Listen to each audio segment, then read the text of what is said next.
అందరికీ good evening అండి. ఈయన అంత సింపుల్గా చెప్పారు కానీ ఈయన లైఫ్ అంత సింపుల్ ఏం కాదండి. చాలా ఆయన ఆదిలాబాద్లో లక్షపేటలో పుట్టారు 1965 లోపల.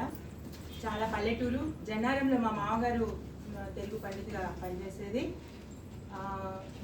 చాలా మధ్యతరగతి కుటుంబం, దిగువ మధ్యతరగతి కుటుంబం. 2 అక్కయ్యలు, తనకి ఒక చెల్లెలు. ప్రాథమిక విద్యాభ్యాసం అంతా కూడాను జన్నారం అని మరీ చిన్న పల్లెటూరు అక్కడ జరిగింది. తర్వాత బెల్లంపల్లిలో సిక్స్త్ క్లాస్ టు ఇంటర్ వరకు చదువుకున్నారు. తర్వాత డిగ్రీ వచ్చేసి మంచిర్యాలలో. అప్పుడు మంచిర్యాలలో డిగ్రీ చదవడం అంటే అంత ఈజీ కాదండి. వాళ్ళ ఇంటి నుండి దాదాపు ఒక 3-4 కిలోమీటర్స్ దూరంలో రైల్వే స్టేషన్ ఉండేది.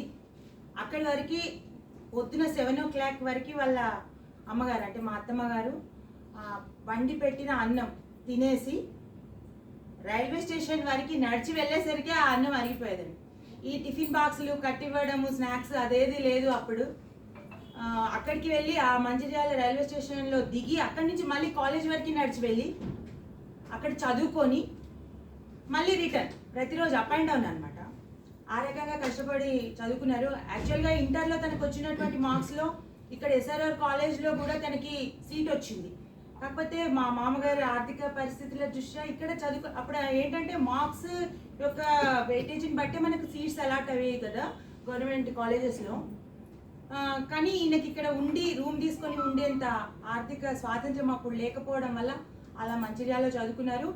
ఈయన అంటే చాలా వాళ్ళ లెక్చరర్స్కి అయితే చాలా ఇష్టం. ఇప్పటికీ కూడా లెక్కల రాజయ్య గారి పేరు వినుంటారు, కరీంనగర్లో మ్యాథ్స్ చెప్తారు తను ఇప్పటికీ ఉన్నారు, రేపు ఫంక్షన్కి వస్తా ఉన్నారు. ఆ రాజయ్య గారికి చాలా అభిమాన పాత్రుడైన శిష్యుడు అనమాట.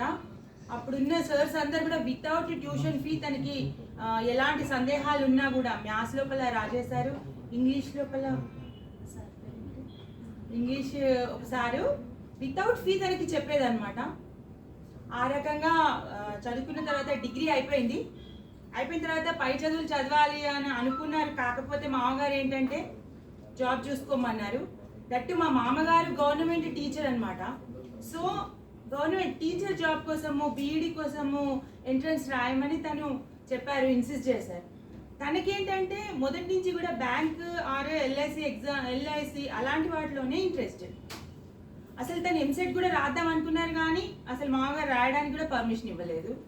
సో ఓకే నాన్న నేను టీచర్ జాబ్ చేయను, నేను వీటి బ్యాంక్ దానికోసమే ప్రిపేర్ అవుతాను అలా అడిగారు.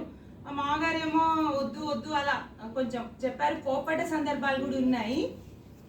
బ్యాంక్ ఎగ్జామ్స్కి ప్రిపేర్ కావడం కోసమైనా డబ్బులు కావాలిగా, బుక్స్కి దానికి. అప్పుడేం కోచింగ్లు కాదు, కేవలం బుక్స్ కొనుక్కొని ప్రాక్టీస్ చేసుకొని అలా అనమాట.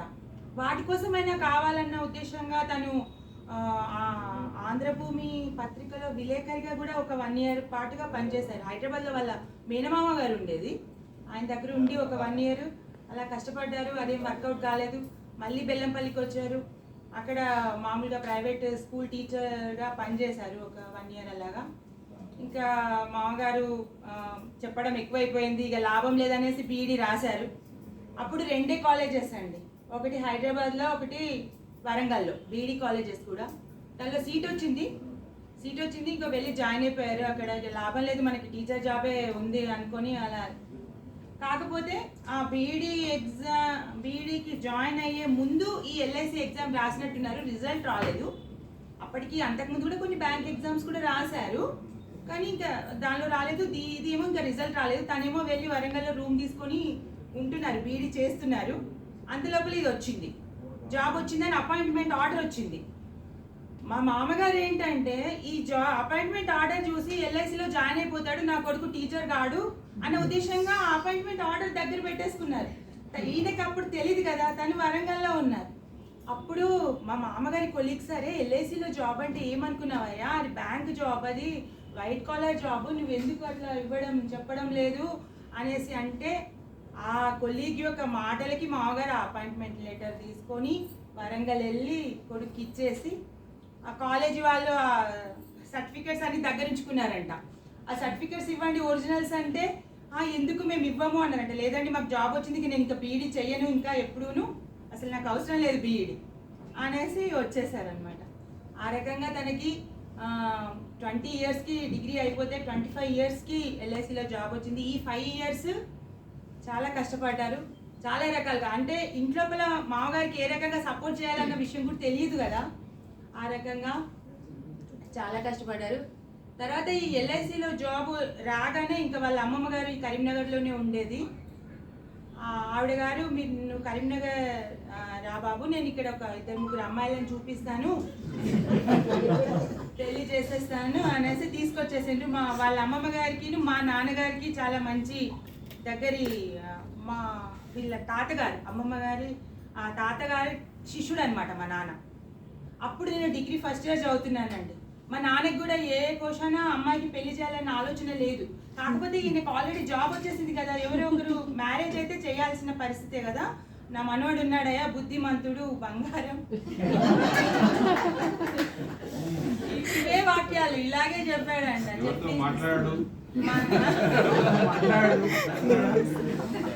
బంగారం అనేసి అట్లా చెప్పారంట నాన్నకి. నాన్నకి ఏంటంటే ఎల్ఐసిలో జాబ్ అనేసి ఇంటికి వచ్చారు. మామూలుగా వాళ్ళ అమ్మమ్మ గారు మామూలుగా ఇంటికి తీసుకొచ్చారు. పెళ్లి చూపులు అంటే ఒక ప్రత్యేకమైన పరిస్థితులు ఏం లేవు. ఈయన వచ్చి కూర్చున్న తర్వాత నేను కాలేజ్ నుంచి వచ్చాను. అప్పటికి అసలు ఏదో మామూలుగా ఇంటికి ఎవరో బంధువులు చుట్టాలు వచ్చారు, ఆ ఆలోచన నాది కూడాను. తర్వాత ఈయన చూసారు, వెళ్ళిపోయారు. ఇంకా 2-3 పిల్లల్ని చూపిస్తా బాబు అని వాళ్ళ అమ్మమ్మ అన్న, ఇంకేం వద్దులే అమ్మమ్మ, ఇంకేమొద్దు, ఒకవేళ వాళ్ళు ఒప్పుకునేస్తే ఈ అమ్మాయిని చేసేసుకుంటాను అనేసి చెప్పి తను బెల్లంపల్లి వెళ్ళిపోయారు. నాన్న వచ్చేసి ఇంకా చెప్పారు, నీకు పెళ్ళమ్మ అని. నా డిగ్రీ ఫస్ట్ ఇయర్ అండి, మరి డిగ్రీ ఫస్ట్ ఇయర్, ఇది ఎలాగా, నేను అసలు వద్దు నాన్న డిగ్రీ అయిపోవాలి, కానీ నాకు అప్పుడు జాబ్ గురించి నాకేం ఆలోచన లేదండి, డిగ్రీ అయిపోవాలి అనేసి అంటే, సరే నేను ఇదే ఒక ప్రపోజల్ పట్టుకొని బెల్లంపల్లికి వెళ్తాను, ఇదే మాట అబ్బాయితోని, ఆ అబ్బాయి తల్లిదండ్రులతో చెప్తాను, వాళ్ళు ఒకవేళ ఓకే అంటే మాత్రం నీకు మ్యారేజ్ కంపల్సరీ అని చెప్పారు.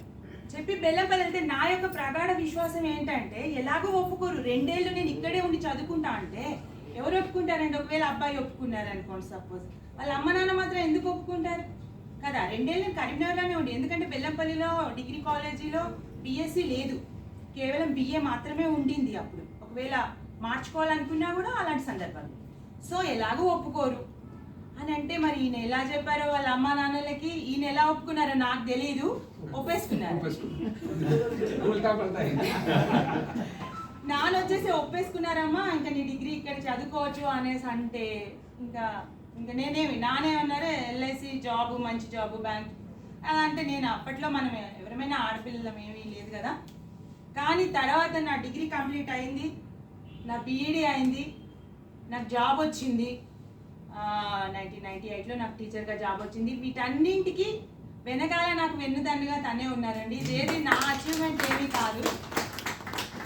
తర్వాత ఈయన దగ్గర నుంచి నేను కూడా నేర్చుకునే అంశాలు ఏంటంటే, మీరు యాజ్ ఎ టీచర్గా నాకు చాలా హాలిడేస్ ఉంటాయండి. సమ్మర్ హాలిడేస్ ఉంటాయి, నాకు దసరా హాలిడేస్, సంక్రాంతి హాలిడేస్. ఆ హాలిడేస్ అన్నీ అయిపోయిన తర్వాత నేను స్కూల్కి వెళ్ళడానికి మొదటి రోజు చాలా, అబ్బా ఇవాళ ఇంకా స్కూల్కి వెళ్ళిపోవాలి, ఇంకా హాలిడేస్ అయిపోయినాయంటే, అదే నీ మొదటి ప్లేస్, నీ మొదటి ప్రయారిటీ అదే అనేసి అనేది. తను ఆఫీస్కి వెళ్ళడానికి ఒక్కరోజు కూడా విసుగుపడి, అబ్బాయి వాళ్ళ ఆఫీస్కి వెళ్ళాలా అన్న మాట అసలు తెలియదు అనుకోండి. ఒకవేళ నేను వర్క్ చేయడానికి ఏదైనా హెసిటేట్ చేసినా కూడా వెళ్ళాలి, అదే మనకి ముందు ప్రయారిటీ ఇవ్వాల్సింది అదే.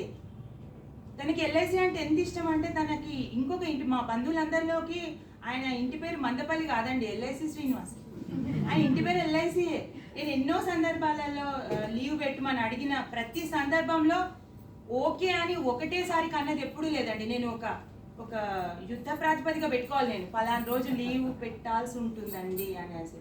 ఆఖరికి ఈవెన్ పిల్లల పెళ్ళిళ్ళప్పుడు కూడా వాళ్ళ పెళ్లి చూపులు సండే సాటర్డేలే కావాలి, ఎంగేజ్మెంట్లు సండే సాటర్డే అలాగే పెట్టుకున్నారు తప్పిస్తే లీవ్ పెట్టడానికి అస్సలు ఇష్టపడేది లేదు.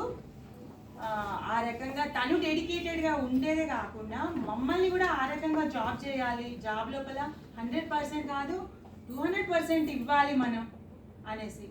ఒక పద్యం ఉందండి, కర్మణ్యేవాధికారస్తే మా ఫలేషు కదాచన అనేసి. అంటే మన పని మనం చేయాలి,